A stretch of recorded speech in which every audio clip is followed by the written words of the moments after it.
Quand on me demande ce que je fais, je réponds que je parcours le monde pour comprendre comment les villes se régénèrent.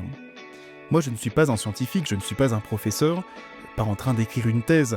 Je veux simplement offrir un nouveau regard sur l'urbanisme. Un regard plus sensible, plus incarné, plus compréhensible.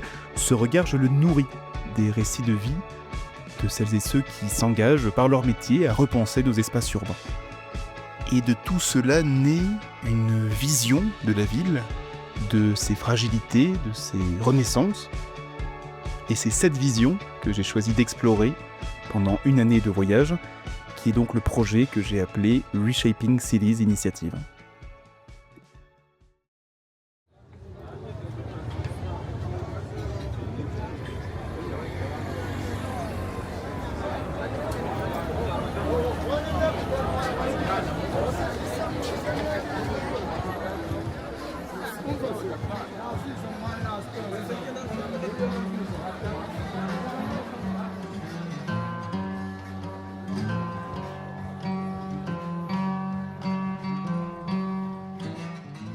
Bienvenue dans Un tour du monde de nos villes, le podcast de Reshaping Cities Initiative qui donne la parole à celles et ceux qui vivent et repensent nos villes aux quatre coins du monde.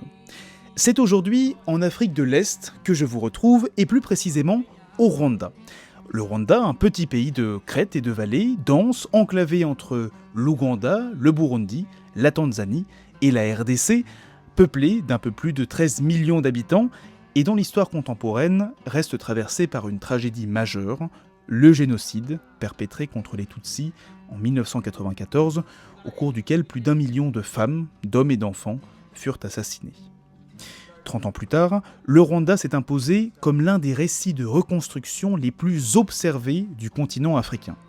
Avec sa croissance soutenue, son état résolument planificateur, ses infrastructures impressionnantes et son attractivité internationalement reconnue, le pays brille au travers de celle que l'on surnomme notamment la ville des 1000 collines, la ville la plus propre d'Afrique, ou encore le Singapour africain.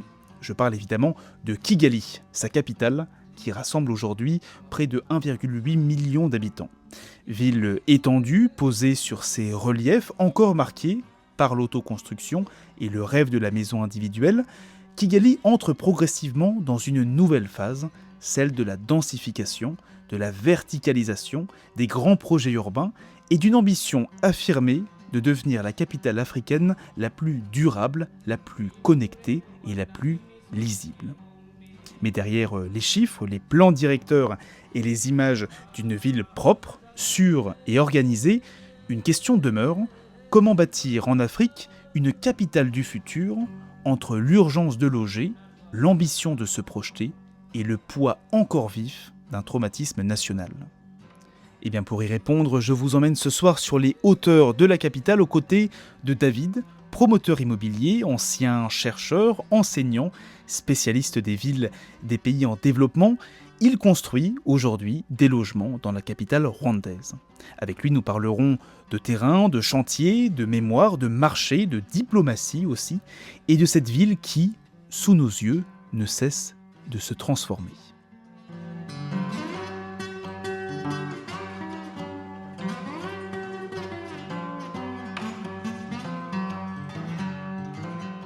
Alors, cher David, bonsoir. Bonsoir Clément, bonjour. Et pour ouvrir cette conversation, j'aimerais qu'on commence évidemment par le commencement, mais pas forcément en suivant ta frise chronologique.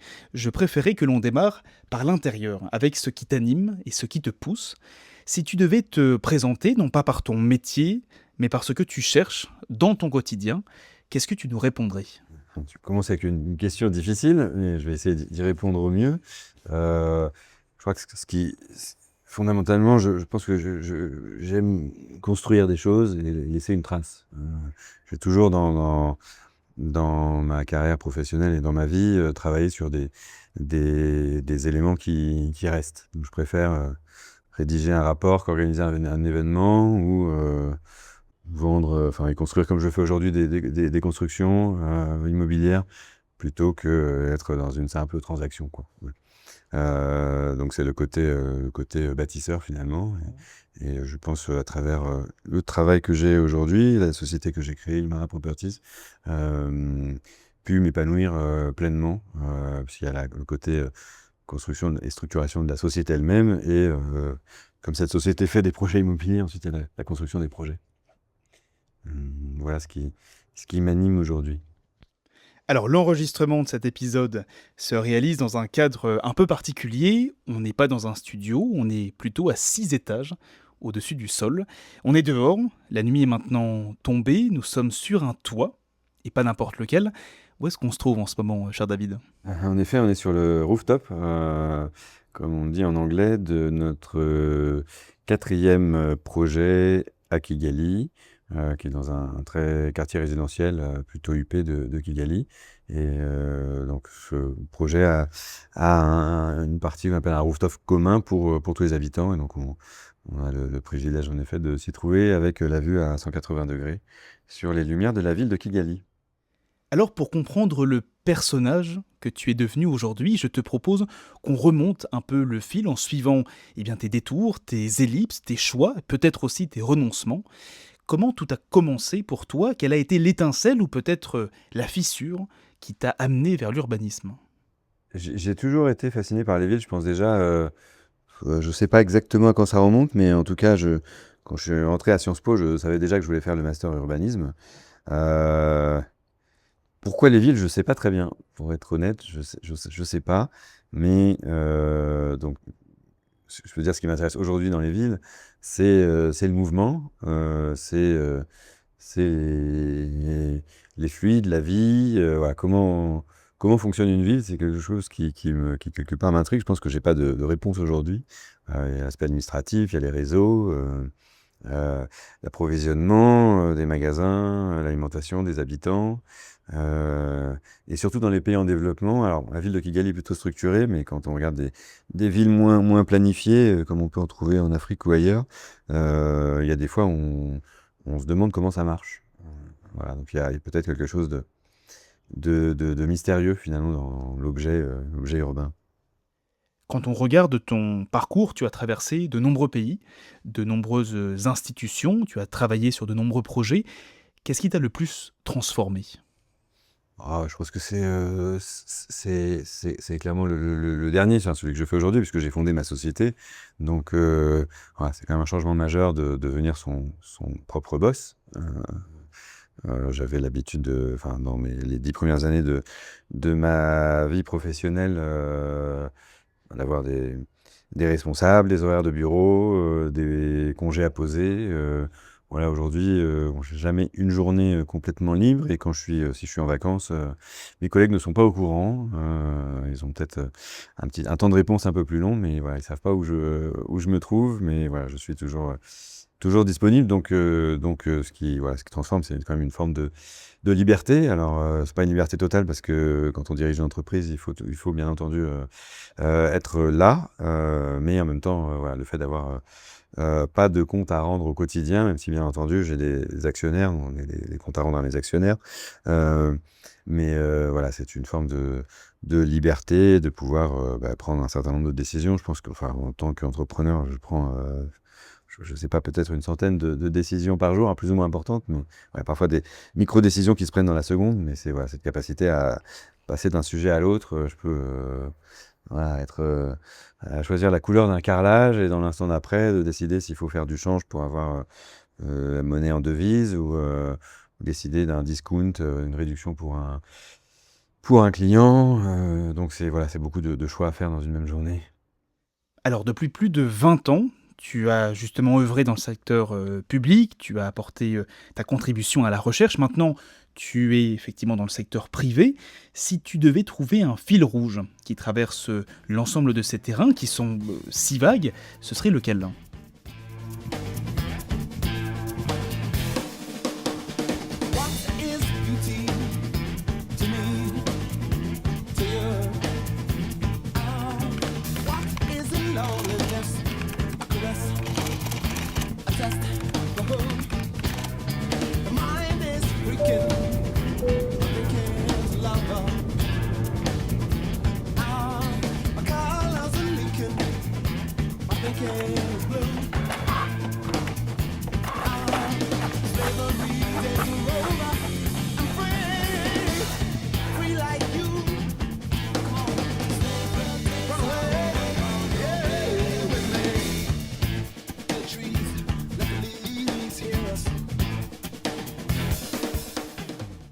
Le fil rouge, c'est les villes des pays en développement.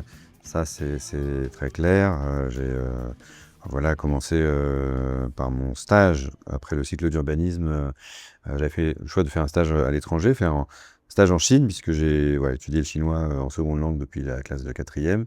Donc j'avais aussi ce tropisme vers la Chine. Et donc mon premier stage, c'était un stage dans un institut d'urbanisme à Pékin.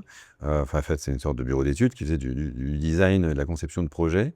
Alors bien sûr, à Sciences Po, on ne nous apprend pas à utiliser ni Photoshop ni AutoCAD, donc je me suis formé sur le tas. On m'a donné quelques projets, on m'a dit, faut faire un design là, donc je me suis débrouillé. Je ne sais pas si mes responsables ont été très satisfaits à l'époque, mais en tout cas, moi, j'ai pas mal appris.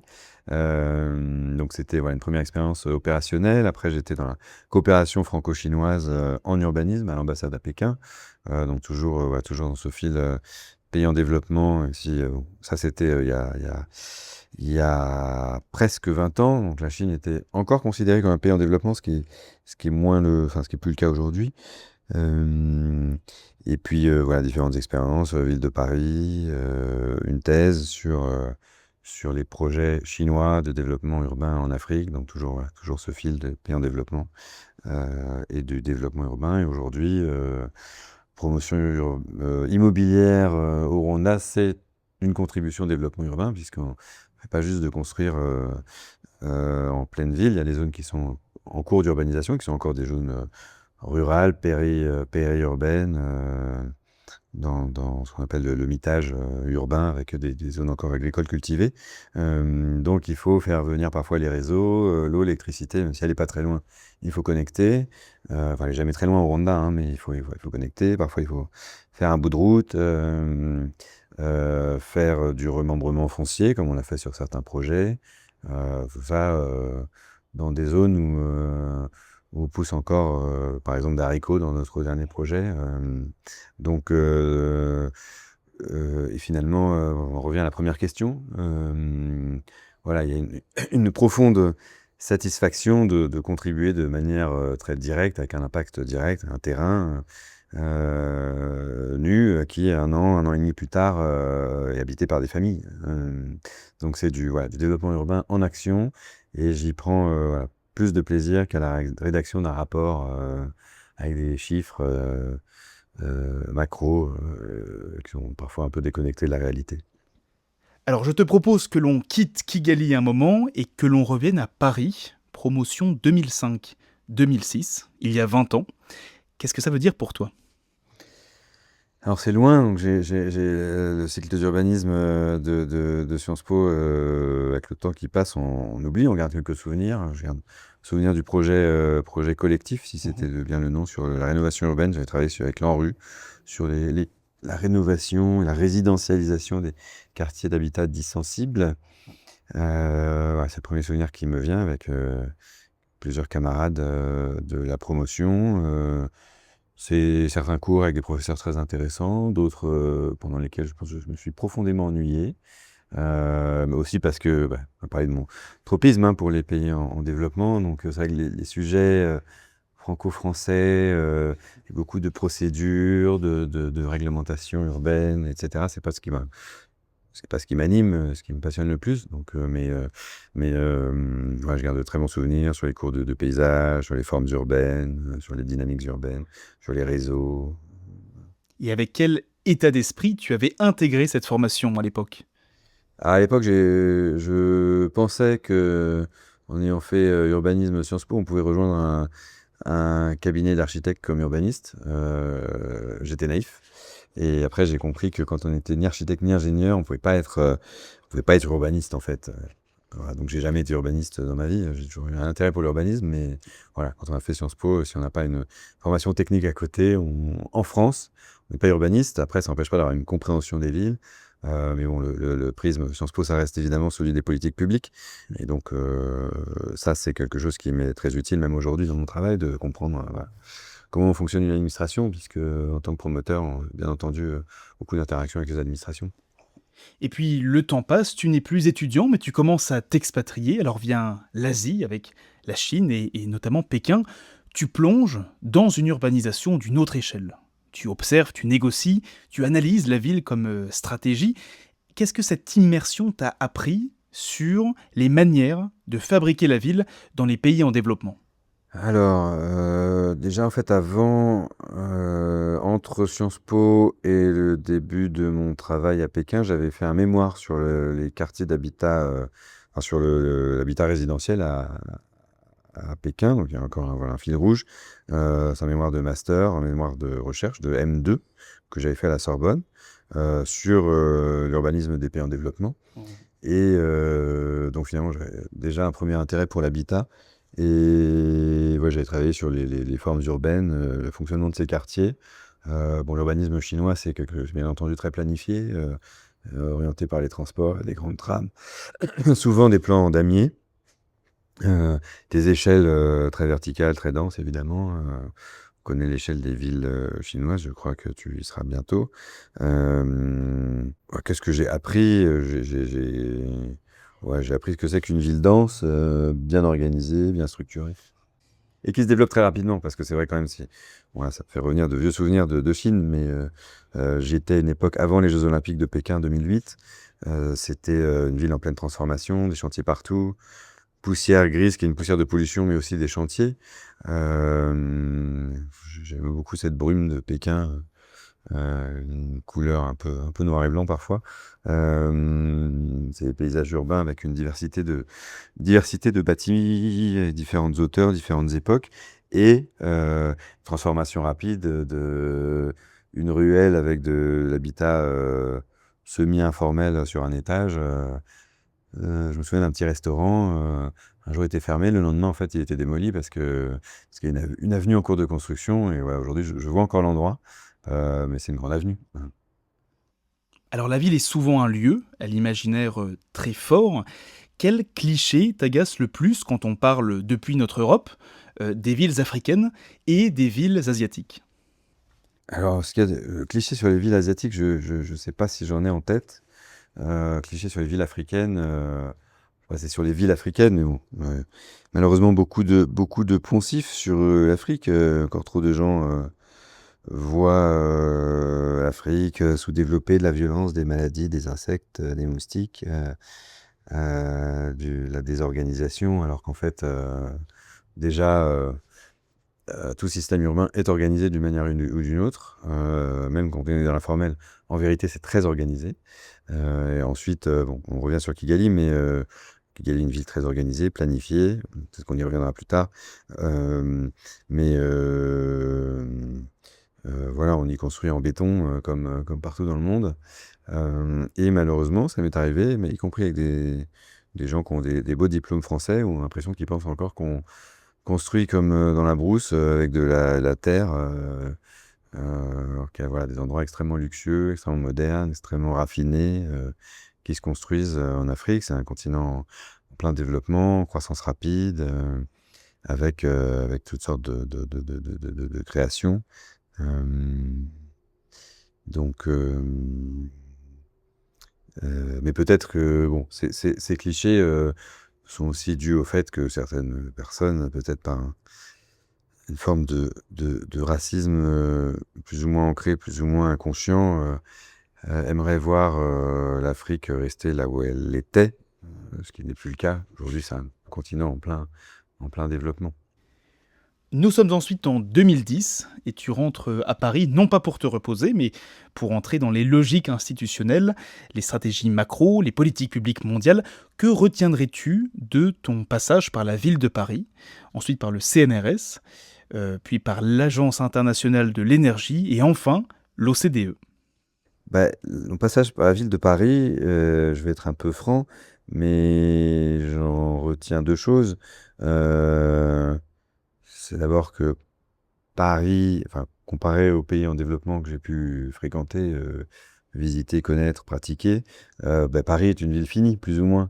Alors bien entendu, pas complètement, parce qu'il y a toujours la régénération urbaine, il y a du mouvement, le changement commercial, il y a un peu de construction, mais fondamentalement, il y a pas les mêmes changements, il n'y a pas les mêmes échelles de changement.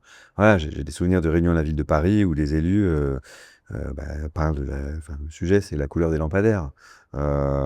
Donc, si on en est à parler de sujets comme ça, c'est qu'il y a finalement, il y a plus beaucoup de sujets à traiter. je caricature parce que transformation permanente aujourd'hui, ville de Paris, réduction de la voiture, etc. Mais néanmoins, comparé à l'immensité des défis et des changements dans les villes africaines, par exemple, ben à Paris, il n'y a pas grand-chose à faire. Et puis retiens aussi le souvenir d'une très grosse machine, une très grosse administration compliquée, probablement pas le seul à le penser. Je sais pas bon, je vais passer en revue tous les postes. Je garde un très bon souvenir de l'Agence internationale de l'énergie. Alors j'étais moins sur des sujets d'urbanisme, enfin de très loin, parce que c'était l'énergie. Alors après, la ville n'est jamais très loin, question de réseau, de chaleur urbaine, mais qui sont liés à l'urbanisation aussi, mais quand même de tout, j'étais un peu plus loin. Mais ça m'avait permis de garder un lien avec la Chine et à y voyager régulièrement, à continuer à pratiquer Pékin notamment. 2014 jusqu'à 2024, 10 ans d'enseignement à Sciences Po. L'élève était donc ainsi devenu le maître. Une envie de transmettre particulière à ce moment? Oui, c'est vrai que j'ai enseigné quelques années à Sciences Po pour transmettre les expériences et savoirs et réflexions accumulées à travers de ma thèse que j'ai faite, donc, non pas à Sciences Po, mais à l'université Paris 1 Panthéon-Sorbonne, en géographie urbaine, sur les projets de développement urbain chinois en Afrique, avec 2 cas d'études, Nairobi au Kenya et Luanda en Angola. Nous sommes les 2 sur 2 modèles très différents. C'est une thèse en 3 ans avec une certaine liberté, puisqu'on choisit un sujet qu'on doit traiter. Et là encore, on était dans le fil rouge entre pays en développement, urbanisation.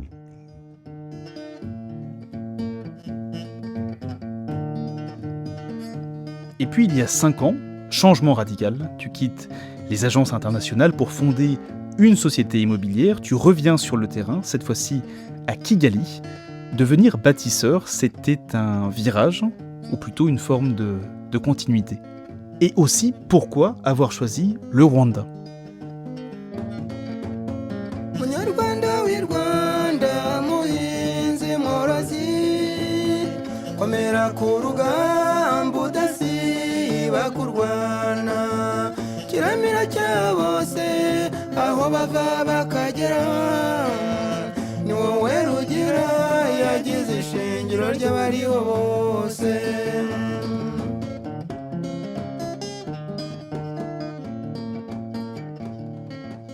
On va dire que c'est un virage dans la continuité, mais continuité dans les thématiques, mais quand même un virage important, puisque au début, ça veut dire pas de salaire à la fin du mois. Comme on l'a vu, j'avais fait d'abord 10 ans dans des institutions publiques ou parapubliques,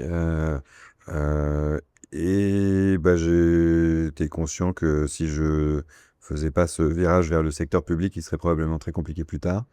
Et ça me semblait compliqué de rester dans le public jusqu'à la retraite, qui est un horizon encore lointain. Donc aucun regret sur ce changement, sur ce virage. Mais en effet, un changement assez important. Moi, j'ai connu le Rwanda en 2006, quand j'étais justement au cycle d'urbanisme à Sciences Po, ce qui m'a valu quelques journées d'absence, puisque j'ai participé à un voyage de la mémoire sur la mémoire du génocide des Tutsis au Rwanda, qui est un voyage assez marquant, et c'était mon premier contact avec ce pays dans lequel je suis revenu l'année d'après en 2007, 2012, 2019, et 2017, 2019, et après, depuis 2019, plusieurs fois par an. Alors tu parles du Rwanda comme un pays lisible, qui est stable. Une fois sur le terrain, quels sont les vrais défis que tu as rencontrés? En effet, ça continue aussi la question précédente du pourquoi le Rwanda. Après, il y a des raisons, il y a des raisons subjectives que j'ai connu et aimé ce pays depuis maintenant presque 20 ans. Et aussi parce que quand on lit les rapports Doing Business, quand on regarde l'environnement, la gouvernance, l'absence de corruption, c'est un pays qui est très ouvert aux investisseurs, à l'investissement étranger. Ce qui est pas unique, mais assez rare encore en Afrique, et donc le business est possible pour les entrepreneurs. Et il y a beaucoup d'entreprises étrangères à Kigali, il y en a ailleurs aussi, bien sûr. Mais Rwanda est un pays bien gouvernée, avec des infrastructures qui fonctionnent, que ce soit les routes, l'eau, l'électricité, Internet, au débit, avec la fibre. Donc c'est un pays qui marche, une administration qui est bien organisée, fonctionnelle, qui rend les choses possibles. Alors, le pays marche, parlons justement de marché.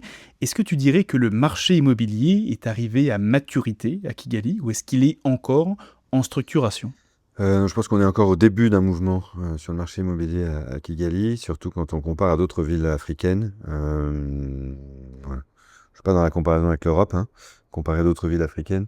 En fait, si on regarde la transition urbaine au Rwanda, c'est un pays qui reste encore majoritairement rural, je ne sais pas quels sont les chiffres exacts maintenant, mais on doit être à 30% de population urbaine pour 70 rurale à peu près. Euh, ce qui veut dire une transition urbaine encore. On est très en amont de la transition urbaine, alors qu'on a d'autres pays d'Afrique qui sont à 80% urbains. Je pense au Cameroun, par exemple. Donc le Rwanda fait partie des pays les moins urbanisés au monde, en fait, très densément peuplés. Et pour en arriver au marché immobilier, sur le résidentiel, il y a encore essentiellement de l'autoconstruction. Les gens construisent leur propre maison. Euh, et donc un secteur immobilier qui est finalement très, très jeune. Il y avait encore, même quand on est arrivé il y a 5 ans, une vraie méfiance parce que beaucoup de promoteurs n'étaient pas sérieux, n'étaient pas allés au bout. Et aujourd'hui, on voit voilà, plusieurs promoteurs sérieux, pas tous, hein, mais sérieux comme nous par exemple, mais d'autres aussi, qui livrent des projets un peu dans les temps et qui se volatilisent pas en cours de route. Après, surtout, bien entendu, il y a un certain nombre de choses qui restent à structurer sur les titres de propriété à obtenir pour les appartements, sur la gestion des copropriétés, gestion syndicale. C'est des sous-secteurs qui sont pas encore vraiment réglementés et donc pas encore en cours de maturation. Ta société Imara se positionne sur un segment plutôt haut de gamme. Tu m'as fait visiter plusieurs de tes projets, livrés ou en cours, et ils sont effectivement tous tournés vers des finitions aux standards très élevés. Qu'est-ce que ça dit du pouvoir d'achat ici à Kigali? Dans tout pays en développement, il y a des écarts de richesse qui sont souvent plus importants que dans les pays dits développés, les pays du Nord. Donc, bien entendu, oui, les projets qu'on fait ne sont pas accessibles à la majorité de la population. On est sur un segment, alors, qui n'est pas luxe, mais qui est en effet positionné assez haut, avec une clientèle qui sont soit des Rwandais qui ont des moyens, soit des Rwandais de la diaspora ou bien des étrangers.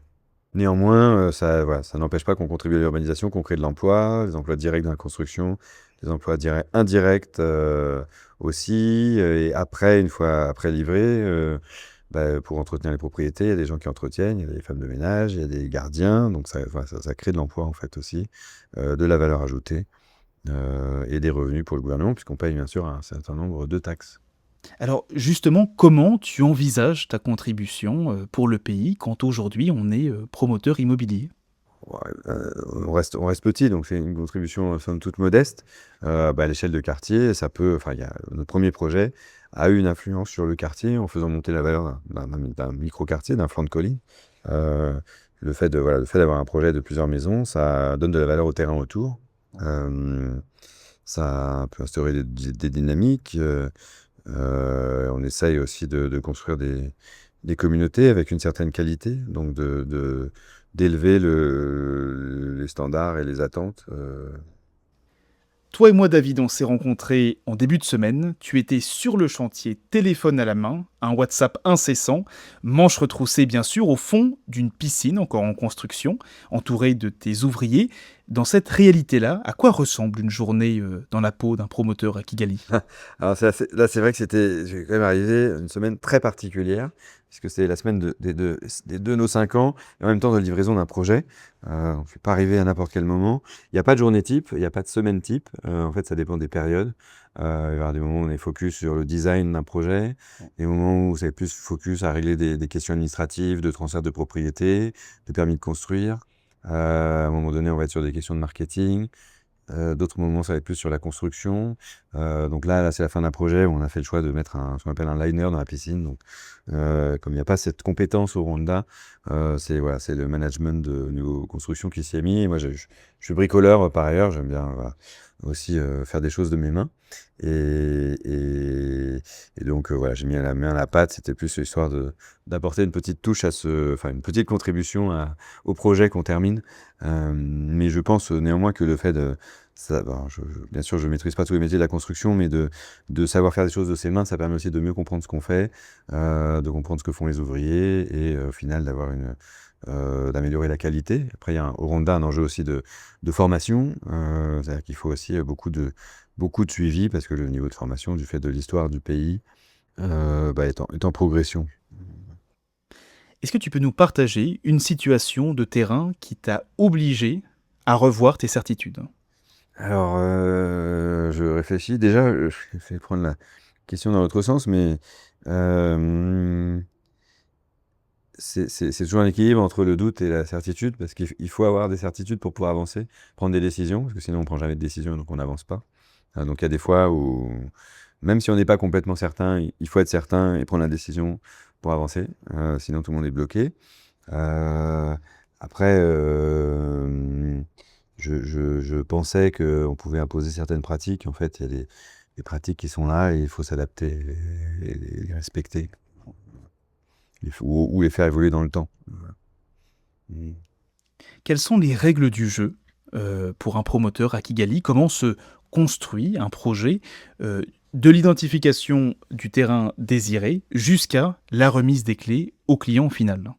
Alors, un processus de projet, il y a plusieurs étapes difficiles, mais une des plus difficiles, ça reste de trouver les terrains. Parce qu'il faut trouver le bon terrain, à la bonne taille, avec la bonne pente, parce que Kigali, c'est les collines, le bon prix au bon endroit. Et donc, d'avoir tous ces facteurs réunis, c'est pas évident. En tant que promoteur, on cherche des terrains qui ont quand même une taille minimum. Il y en a qui sont trop petits, donc ça élimine un certain nombre. Et puis, de l'autre côté, il y a pas mal de propriétaires qui attendent beaucoup plus que ce qu'on peut appeler la valeur de marché. Et donc des transactions qui ne se font pas forcément. Sa première étape, c'est trouver le terrain. Une fois qu'on a trouvé le terrain, il faut designer un projet. Et je dis toujours qu'en fait, c'est le terrain qui décide du projet et pas le projet qu'on veut faire qui va décider du terrain. Parce qu'il n'y a pas de terrain idéal et donc on est obligé d'adapter ce qu'on veut faire à tel ou tel terrain dans tel ou tel quartier. Phase de design, ça prend un peu de temps. Programmation, pardon, d'abord. Voilà, on a un terrain qui fait, pour parler celui sur lequel on se trouve, il fait 800 mètres carrés. Donc, qu'est-ce qu'on peut faire sur 800 mètres carrés? Quelle taille de bâtiment? Donc, à vue de nez, ça veut dire 2 appartements par niveau, avec les questions d'emprise de bâtiment, d'espace vert, etc. Quelle hauteur, quelle densité, quelle typologie d'appartement. Une fois qu'on a ce programme, on peut commencer le design. Beaucoup d'allers-retours, architecture, ingénierie, les réseaux, dépôt de permis. Et puis après, on signe un contrat avec l'entrepreneur. Et on lance les ventes, bien sûr, et puis on démarre. Alors, le premier projet, on a attendu d'avoir un quart ou un tiers de vente pour être sûr qu'on ne s'était pas trompé et commencer. Maintenant, on design le 6e, donc on a une meilleure connaissance du marché, ce qui nous permet aussi de commencer plus tôt. Sans avoir trop de réservations, mais on vend sur plan pendant la durée de la construction, qui est autour d'1 an, en moyenne sur les projets, donc on construit assez vite. Et puis ensuite, c'est construire la communauté de nos acheteurs qui vont devenir nos propriétaires. Et les livraisons, c'est ce qu'on fait en ce moment, donc sur le projet sur lequel on se trouve. On avait des remises de clés la semaine dernière, on voit les gens qui commencent à apporter leurs meubles. On en a encore 2 demain. Donc, ce qui est assez magique, c'est qu'à la fin, on voit le projet prendre vie. C'est la nature qui revient, on plante. Dans le chantier, il n'y a évidemment pas beaucoup de verdure. Donc, sur nos précédents projets, une fois qu'au bout d'1 an, quand la végétation a poussé, la biodiversité qui revient, les oiseaux, les insectes. Donc, c'est aussi, le projet, c'est de l'achat du terrain, la transformation d'un terrain, en général un terrain nu, qui ensuite va devenir un terrain construit et qui ensuite prend vie avec les habitants. Et après, on passe à la gestion, ça c'est la suite. Bon, encore une autre étape, pas liée au projet même, mais on fait aussi la gestion des projets. Et comment tu gères le sujet des compétences de la main-d'œuvre et des matériaux. Quelle est la part des ressources que tu importes dans tes projets et pourquoi est-ce que tu les importes et inversement, sur quoi tu fais le pari du local? Alors, la main-d'œuvre est essentiellement locale. On a juste un tout petit peu d'encadrement qui vient de France, parce qu'il faut s'appuyer sur les compétences locales. Sur les matériaux, bon, le Rwanda est encore est un petit pays enclavé. Donc, il y a une industrie, il n'y a pas beaucoup d'industrie dans le secteur de la construction. Donc, on achète évidemment du ciment localement, des aciers. Mais en termes de ce qui est produit localement, il n'y a pas grand-chose. Donc, si on achète localement, souvent, ça a été importé. Donc, il y a une partie qu'on importe nous-mêmes. Et comme je l'ai dit au début, ayant vécu en Chine, connaissant le chinois, on importe beaucoup de Chine. Voilà. Des matériaux de qualité, je précise, parce que qui dit Chine ne veut pas dire absence de qualité. Alors est-ce que tu sens progressivement ici une montée en compétences et une envie de faire? Alors, tout le pays, il faut quand même rappeler que le Rwanda, il y a 31 ans, c'était la désolation, le chaos, le génocide en 3 mois, 1 million de morts, des populations déplacées dans tous les sens. Donc le pays a fait une sorte de reset, tout à reconstruire. Donc ça fait 30 ans que le pays se construit, se reconstruit. Ça va des lois et règlements jusqu'à la construction physique des bâtiments, de la société. Et donc voilà, c'est quand même important pour comprendre ce pays, même pour comprendre Kigali. Tout ce pays qui se reconstruit est tourné vers l'avenir, sans oublier le passé, est tourné donc vers la construction des compétences, avec une volonté en effet d'apprendre, d'avancer en suivant la vision, parce que c'est quand même une grande différence avec nos démocraties européennes d'aujourd'hui, c'est qu'au Rwanda, il y a un gouvernement qui a une vision d'avenir, avec une capacité à planifier un développement, et la population est en marche, avance ensemble. Il y a une expression, on dit souvent on est ensemble. Voilà, les Rwandais sont ensemble pour avancer, progresser et construire le pays. Alors tout ça parfois, tu le pilotes à distance, entre Kigali et Paris, 8h30 de vol au minimum, 6000 km te séparent parfois de tes chantiers, de tes équipes. On peut dire que c'est un autre mode de gouvernance. Comment tu fais pour gérer un projet qui est si enraciné dans le concret depuis l'étranger? Eh bien, déjà, je viens souvent. Et puis ensuite, on a une équipe ici. Et Imara Properties a été fondée en 2020, pendant le Covid. Donc, on a appris à travailler à distance.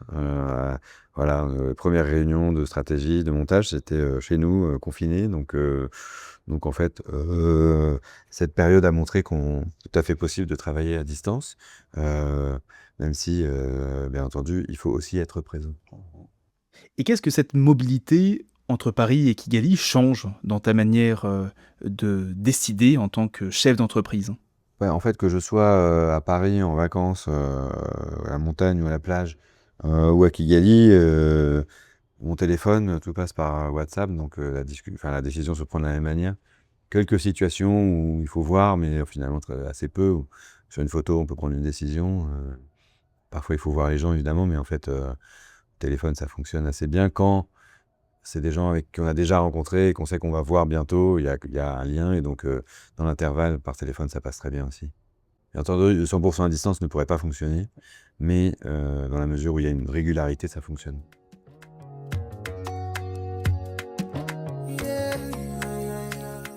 Alors prenons un peu de hauteur maintenant, même si on a déjà une très belle vue sur la ville.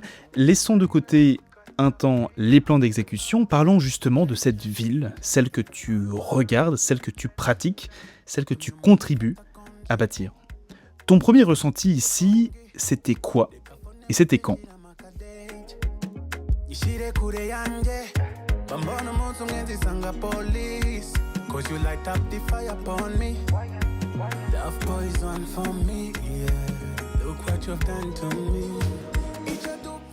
Ouais, le ressenti, c'est celui d'une ville qui change vite, en fait, qui se transforme, avec un dynamisme qu'on voit que ce soit dans la circulation, le monde, parce que c'est comme il y a une certaine densité. C'est un espèce de mouvement permanent. tous les gens un peu voilà, qualifiés ou dirigeants d'entreprise qui ont des responsabilités vont dire la même chose. C'est beaucoup d'énergie, c'est beaucoup de travail. Les gens, enfin, c'est une ville qui s'arrête jamais. On peut se retrouver un dimanche à faire des rencontres, des visites. Parce que, comme on l'a dit, le pays se construit, en fait. Les gens travaillent beaucoup aussi. Alors depuis 1994, l'événement du génocide, Kigali s'est, comme tu l'as dit, métamorphosé, a engagé une profonde renaissance, spectaculaire renaissance, pas seulement par ses bâtiments, mais aussi par ses acteurs, par ses exigences et ses références. Qu'est-ce que tu observes concrètement comme mutation? Euh, alors, il y a plusieurs phénomènes. Il y a déjà une grande extension. C'est une ville quand même très étendue parce qu'elle est, même s'il y a du monde, elle est relativement peu dense par rapport à d'autres capitales. C'est encore un habitat très, très et trop étalé, avec beaucoup de maisons, parce qu'il y a beaucoup d'autoconstruction. Que le rêve de tout Rwandais, c'est d'avoir sa parcelle, la maison sur la parcelle, ce qui sera bien entendu de moins en moins possible avec la densification. Le mouvement qu'on observe aujourd'hui, c'est un mouvement de verticalisation. C'est d'ailleurs une partie de ma thèse, la densification verticale, avec des immeubles. On voit des constructions dans des zones, j'ai parlé tout à l'heure de zones encore périurbaines, agricoles, mais on voit aussi un mouvement, et c'est là où on se trouve aujourd'hui, d'immeubles qui poussent sur d'anciennes parcelles où se trouvaient des maisons. Donc petit à petit, enfin la plupart des immeubles qui poussent, enfin, qui sont construits dans des zones déjà urbanisées, sont construits à la place d'anciennes maisons, d'anciennes villas qui avaient des grands jardins. Et donc on a une réelle densification. Et tu sens aussi ici une nouvelle génération d'urbains qui émerge avec, par exemple, une clientèle nouvelle, avec des standards nouveaux, des espaces publics de meilleure qualité aussi? Alors, il n'y a pas énormément d'espace public à Kigali, néanmoins il y en a, et plus que dans d'autres villes africaines. Déjà, il y a des trottoirs, ce qui n'est pas le cas partout. Et puis, voilà, quelques parcs, quelques espaces publics, des espaces où les gens font du sport, parce que c'est voilà, quelque chose qui est très poussé par les autorités ici. Euh, alors, notion d'urbain, notion compliquée, enfin, on ne soit que des urbains à Kigali, sinon c'est les campagnes, c'est des gens, bah, c'est les paysans. Donc, oui, ce sont des urbains. Oui. Vous avez plus de 20 nationalités d'acquéreurs chez Imara. Qu'est-ce que ça dit de Kigali et puis du Rwanda aussi, plus en général aujourd'hui? Alors, il y a plusieurs choses. Je pense que déjà, le Rwanda est un pays qui ne laisse pas indifférent, de par son histoire et sa manière d'avancer vers l'avenir. Et puis c'est une ville finalement assez cosmopolite. Il y a de plus en plus d'ambassades, par exemple, de plus en plus de connexions aériennes. Quand je suis venu la première fois en 2006, il y avait 2 vols par semaine pour l'Europe. C'était Brussels Airlines, enfin, SN Brussels à l'époque, le mardi et le samedi. Aujourd'hui, la même compagnie a un vol quotidien sur Kigali. Il y a aussi depuis Amsterdam la compagnie Rwandair qui dessert aussi l'Europe et d'autres compagnies. Donc c'est une ville plus connectée. Le Rwanda fait figure d'exemple, de modèle en Afrique. Donc il y a énormément d'Africains de plein de pays qui viennent au Rwanda pour visiter, pour investir. Et puis il y a aussi des expatriés européens et des populations asiatiques de toutes sortes d'entreprises qu'on trouve, enfin qui sont comme dans la construction par exemple, on a des Chinois, des Indiens, des Turcs, voilà, pas mal d'entreprises de pays émergents aussi. Donc ça crée voilà, une diversité. Finalement, on trouve des gens un peu du monde entier.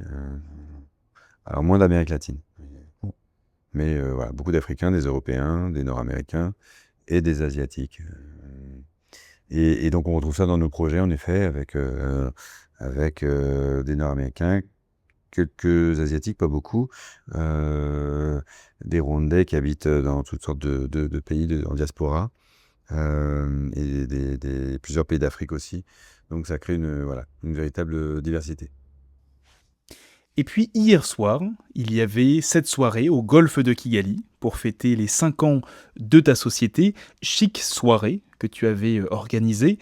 J'y ai vu, pour le coup, un chef d'entreprise, cette fois-ci non plus enterré dans un chantier de piscine, mais plutôt tiré à 4 épingles, qui côtoyait notamment un témoin privilégié des relations franco-rwandaises, l'ambassadeur de France Antoine Anfray. Être promoteur et être ici à Kigali, ça signifie quoi en termes d'influence et peut-être même, si on peut dire, de diplomatie? Alors déjà, ça signifie d'avoir dans ma voiture 2 paires de chaussures différentes, les chaussures de chantier et puis des chaussures quand je dois mettre un costume ou des chaussures de ville. Ça m'arrive de changer plusieurs fois par jour de chaussures. Euh, Il y a un certain nombre d'entreprises françaises à Kigali, mais être en entreprise française au Rwanda, c'est pas anodin, de fait de l'histoire entre les 2 pays et de la responsabilité de la France dans le génocide.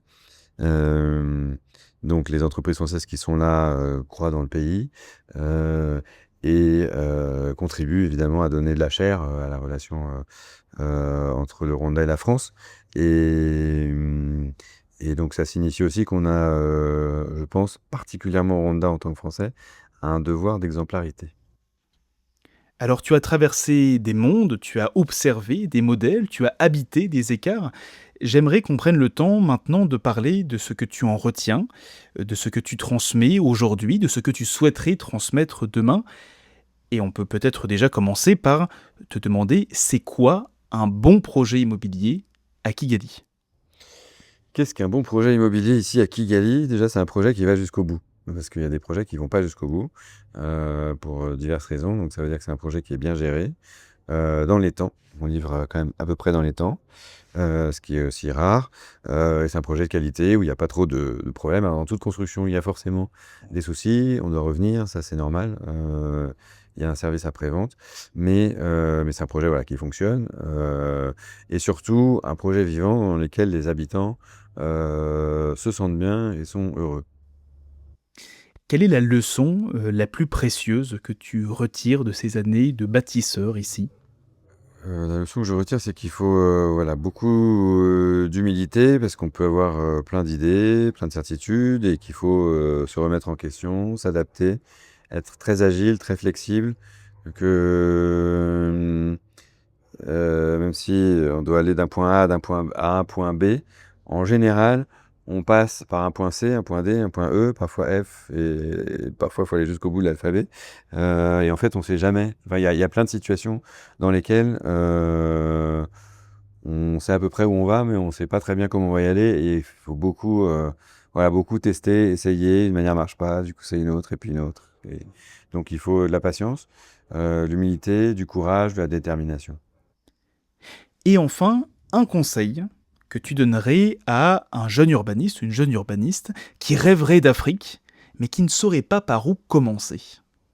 Il faudrait qu'il commence par venir voir et observer, par mettre ses éventuels préjugés de côté, heu et par, avoir parce qu'on a des en fait, alors c'est pas des urbanistes, mais on a quand même dans l'équipe 2 jeunes Français, 25 et 28 ans, un ingénieur et notre responsable des ventes. Hem, il faut avoir, beaucoup d'énergie, de détermination, de volonté.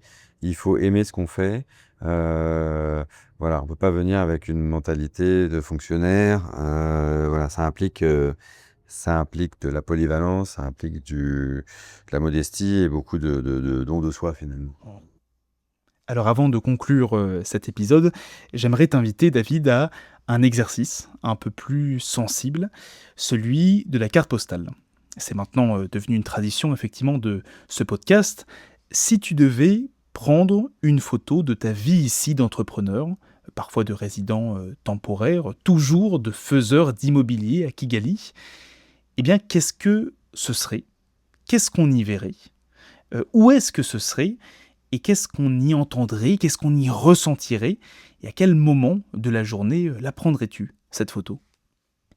Alors, je la prendrai pas au fond de la piscine. Alors le moment de la journée, les plus beaux moments pour moi à Kigali, c'est au moment de la tombée de la nuit. Je sais pas, il y a une espèce de calme, quelque chose de très paisible, notamment je la prendrais dans notre premier projet, qui est quand même le projet du cœur.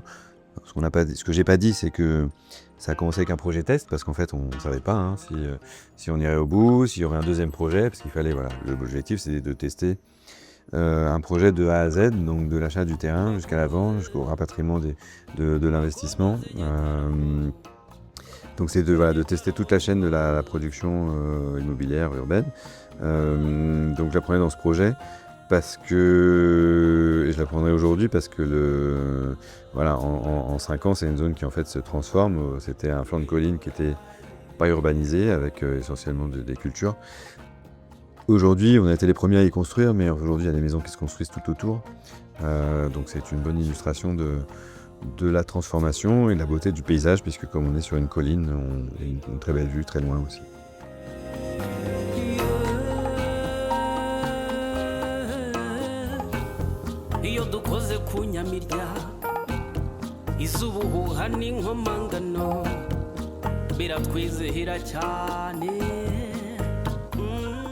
Eh bien, cher David, merci. Merci pour ce temps, pour ta sincérité. Merci pour cette conversation à ciel ouvert, au sens propre comme figuré. Ce soir, on peut le dire, c'est la capitale du Rwanda qui scintille juste devant nous et qui nous offre une vaste vue sur son champ des possibles. Dans le prochain épisode, nous changerons de latitude mais pas d'ambition. Je vous retrouverai à Cape Town, en Afrique du Sud, pour une nouvelle étape du Tour du Monde, cette fois-ci en compagnie de Simon, expert à la Banque mondiale, avec qui nous parlerons du sujet du transport. Bonne soirée à toi, David. Bonne soirée, merci Clément.